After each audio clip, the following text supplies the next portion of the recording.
materi mengenai mengenal pemrograman komputer. Yuk kita simak. Sebelum lanjut, jangan lupa tekan tombol like-nya ya. Yuk. Pemrograman. Pemrograman adalah sebuah proses yang mencakup kegiatan seperti analisis algoritma yang diterjemahkan ke dalam bahasa pemrograman sehingga dapat dijalankan oleh komputer. Atau nih misalnya secara sederhananya, pemrograman adalah proses kreatif yang menginstruksikan komputer bagaimana menyelesaikan suatu tugas. Meskipun saat ini telah banyak bahasa pemrograman yang telah tersedia, namun hal penting yang harus dimiliki adalah kemampuan menganalisa dan menemukan solusi. Karena tanpa algoritma, maka tidak ada program. Apa saja yang kita dapatkan ketika kita belajar pemrograman? Yang kita dapatkan yaitu yang pertama, kita dapat berpikir dengan cara yang berbeda. Yang kedua, berdampak positif pada karir. Dan yang ketiga, menghasilkan lebih banyak uang. Yang keempat, membawa idemu ke kehidupan nyata. Dan yang terakhir, yang kelima, yaitu menjadi lebih percaya diri. Masuk ke materi bahasa pemrograman. Bahasa pemrograman adalah sekumpulan perintah, instruksi, dan penggunaan sinteks lainnya untuk membuat sebuah program. Bahasa pemrograman menjadi elemen penting yang harus diketahui, sebab bahasa pemrograman menjadi perantara antara programmer untuk berkomunikasi dengan komputer. Bahasa pemrograman itu sendiri digolongkan menjadi beberapa bagian, antara lain machine language atau bahasa mesin, assembly language, dan high level language atau bahasa tingkat tinggi. Saya akan menjelaskan referensi bahasa pemrograman. Referensi bahasa pemrograman dibagi menjadi beberapa bagian. Yang pertama, ada Python. Bila kita menimbang dari sudut pandang kemudahan dalam penulisan sintaks, kita dapat memilih bahasa pemrograman Python. Selain karena Python juga dapat digunakan untuk beragam aplikasi, diantaranya seperti web, desktop, game, mobile Android, dan untuk kebutuhan komputasi berat seperti analisis, data, dan machine learning. Python juga dapat digunakan untuk memprogram hardware atau microcontroller. Yang kedua, ada JavaScript. Dari sudut pandang tren penggunaan, maka yang paling marak digunakan sekarang adalah JavaScript. Dahulu, JavaScript hanya tersedia sebagai bahasa pemrograman di sisi klien, hanya berjalan di browser. Namun, sekarang JavaScript sudah berevolusi dan hadir di berbagai platform. Kita dapat membuat aplikasi web untuk sisi klien dan server sekaligus, aplikasi desktop, game, dan juga mobile. Yang ketiga, ada PHP. Jika menimbang kemudahan infrastruktur, maka PHP menjadi juaranya karena PHP dipercaya masih menjadi bahasa pemrograman yang paling banyak digunakan di dunia. PHP didesain khusus untuk membuat aplikasi web. Bila kita menggunakan PHP, kita tidak akan kesulitan untuk mendapatkan hosting dengan biaya yang sangat terjangkau. Yang keempat, ada Java. Bila kita menyasar pasar enterprise, Java masih cenderung dominan. Java dikenal sangat kuat untuk membuat aplikasi skala besar seperti ERP dan sistem informasi dan umumnya digunakan di perusahaan-perusahaan besar. Selain itu, Java menjadi bahasa pemrograman utama untuk membangun aplikasi mobile Android. Yang kelima, atau yang terakhir ada C. Jika menimbang konseptual pemrograman, maka C adalah pilihan bijak.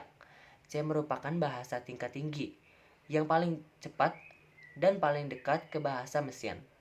Dari sisi optimasi, produk akhir aplikasi yang dikembangkan langsung dari bahasa C akan sangat efisien. Kampus-kampus IT umumnya menggunakan C untuk mengenalkan pemrograman. Hanya saja untuk mencapai produk akhir, C tidak lebih mudah dibanding bahasa yang disebutkan sebelum ini. Kesimpulan dari kelima referensi bahasa pemrograman, untuk pilihan paling mudah tanpa banyak pertimbangan, kami sarankan untuk mulai belajar dari bahasa pemrograman JavaScript atau Python. Programmer adalah sebutan bagi orang yang membuat software komputer. Dan programmer bisa dibagi menjadi beberapa bagian.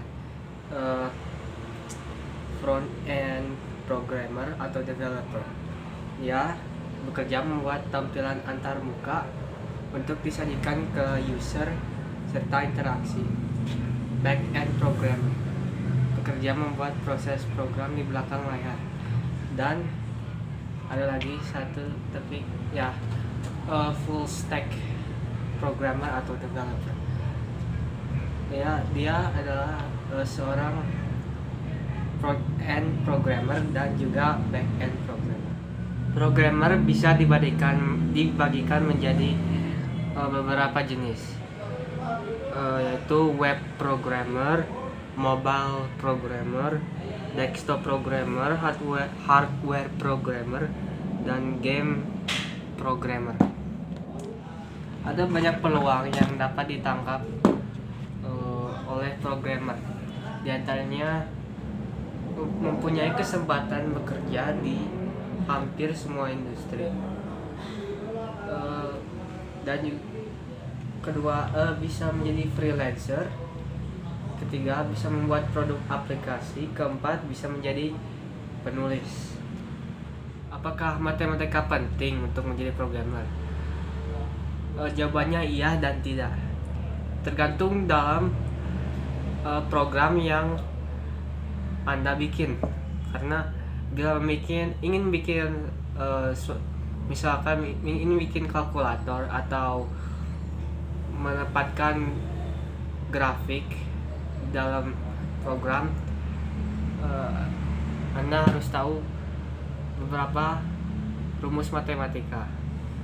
Namun dalam hampir beberapa kasus matematika tidak dibutuhkan secara kritis untuk menyelesaikan suatu program. Lalu siapa yang bisa menjadi programmer? Yang bisa menjadi programmer sebenarnya siapa saja yang bisa menjadi programmer, asalkan mempunyai ketekunan untuk mengurutkan suatu perintah dalam komputer. Dibutuhkan untuk belajar pemrograman. Pertama, kamu memerlukan komputer atau laptop. Kedua, jika kamu ingin belajar pemrograman web, maka kamu memerlukan aplikasi pendukung pada laptop atau komputermu, seperti web server, kode editor, dan database server. Lalu, untuk spek komputernya, kamu membutuhkan prosesor dual core dan memori RAM sebesar 2 GB. Untuk tahap deployment atau memasang aplikasi web di internet, kamu memerlukan layanan hosting dengan menyewanya sebesar 10.000 per bulannya. Lalu untuk aplikasi desktop, kamu itu seperti pemrograman web dan aplikasi game, RAM-nya yang dibutuhkan lebih tinggi. Lalu kamu memerlukan VGA card yang bagus. Lalu untuk mobile Android, RAM yang dibutuhkan minimal 4 GB.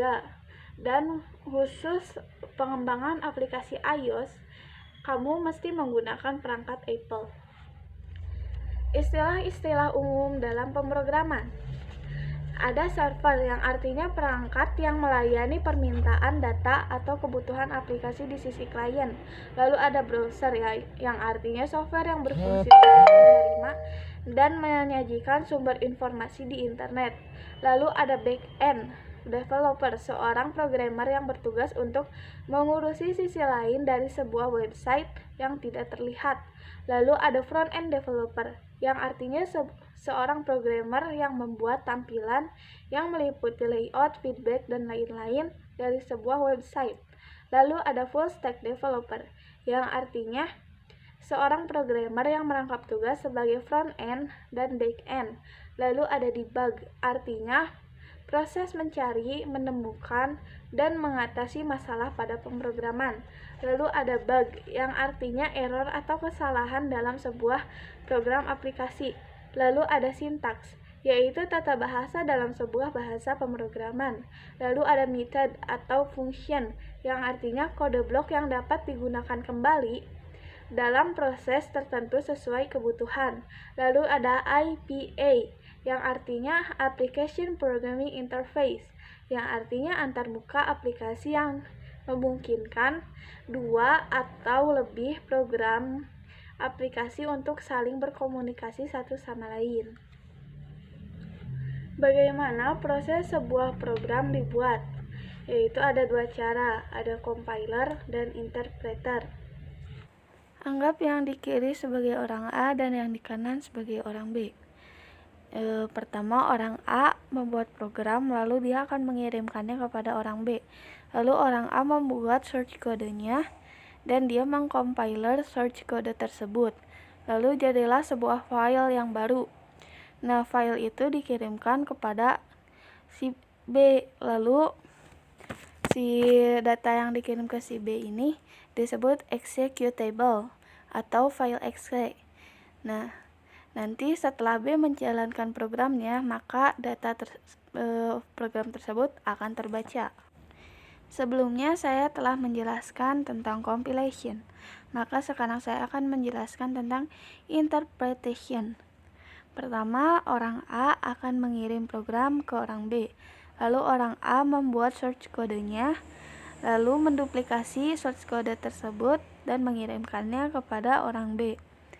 Lalu orang B menginterpreter source kode tersebut sekaligus melakukan programnya, maka program tersebut akan terbaca. Bagaimana cara memulai pemrograman? Pertama, tetapkan bahasa pemrograman yang ingin dipelajari. Lalu, beli buku pemrograman, baik buku yang secara fisik atau buku elektronik. Lalu, memulai belajar dari bahasa pemrograman terlebih dahulu. Lalu, memulai membuat proyek sederhana. Lalu, memanfaatkan mesin pencari untuk menemukan solusi dari masalah yang dihadapi selama belajar pemrograman. Selain itu, bergabung dengan forum pemrograman juga sangat membantu untuk meningkatkan kemampuan pemrograman. Lalu, berkontribusi di dalam open source atau mulai bekerja secara tim meski dalam ruang lingkup yang kecil. Lalu ikuti informasi terbaru seputar pemrograman. Itu akan sangat membantu untuk kalian yang ingin memulai belajar pemrograman. Bagaimana cara menjadi programmer yang hebat? Pertama, kamu harus lebih banyak belajar tentang pemrograman. Lalu berhenti menganggap diri sendiri yang paling pintar.